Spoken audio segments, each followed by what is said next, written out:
probably the mid 1960s all the way to today. I've experienced every last one of them. Every one of these markets you talk about, I've lived through. Um, I get what it means implicitly, and I think I know where we're headed. Even if uh, we don't head to a Bitcoin standard, do I believe that Bitcoin is going to be a backbone asset in Bretton Woods 3, 4, or 5 because of how it's built?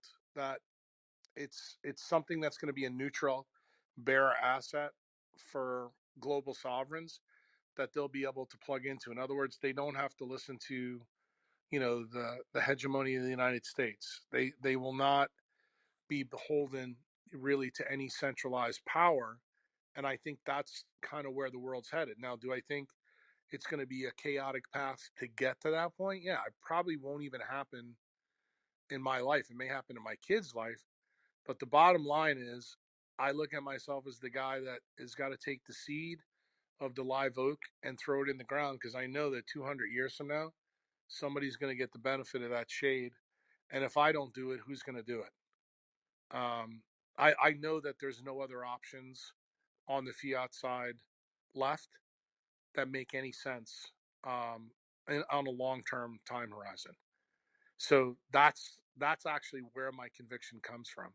It comes from the experience of seeing the system slowly taken apart, both macroeconomically, politically, ideologically, and also, believe it or not, on a societal basis. The way you guys are growing up and the way that I grew up is so radically different, and you can take positives and negatives away from that.